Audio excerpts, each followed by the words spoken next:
በረዶን ያሞቁት ቦዶ ግሊምቶች በዓመት ለብዙ ወራት ፀሐይ በማይወጣባት አርክቲክ ከምትገኘው ትንሿ የኖርዌይ ከተማ የተገኘው የቦዶ ግሊምት እግር ኳስ ቡድን ለዓመታት በሬሊጌሽን ከዲቪዚዮን የሚወርዱ በእግር ኳስ ደጋፊው ዘንድ ስማቸው እንኳን የማይታወቅ በበረዶ የተንቀጠቀጡ ከሚደግፏቸው 50 ደጋፊዎች ውጪ ገንዘብም ኮከብ ተጫዋችም የሌላቸው ቡድን ነበሩ። በ2017 ዳግም ከሊጉ ከወረዱ በኋላ አመራሮቹ የክለቡን ታሪክ የሚቀይር አንድ ውሳኔ ወሰኑ።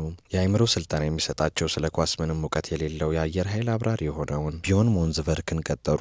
የተጫዋቾቹን አእምሮ ፍጹም የሚቀይሩ ተግባራትን ያሰለጠናቸው የጀመረው ይህ አብራሪ እንዴት አስጨናቂ ሁኔታዎችን መወጣት እንደሚችሉ ሁሌ ከስልጠና በፊት ክብ ሰርተው ስሜታቸውን፣ ውድቀቶቻቸውን እያወሩ መተማመን የሚገነቡበትን መድረክ በመፍጠር ከባድ የአእምሮ ጥንካሬን ፈጠረላቸው። ዘሬስት ኢዝ ሂስትሪ እንዲሉ 4 የሊጉን ዋንጫዎች በማንሳት የጀመረው ቡድኑ በአውሮፓ ሊግ ኃያሉን ሮማ 6-1 በሆነ ውጤት በመርታት ያላቆሙት ከነሱ በሀብት 10 እጥፍን ከሚበልጡ ሊጎች የመጡ ክለቦችን ያሸነፉ 50 ሺህ ሰው ከማይሞላው የበረዶ ከተማ የመጣው ቡድን ያለ ገንዘብ ያለ ኮከብ በእምነት በአንድነትና በስነ ስርዓት ብቻ ዓለምን ማስደንገጥ ችለዋል።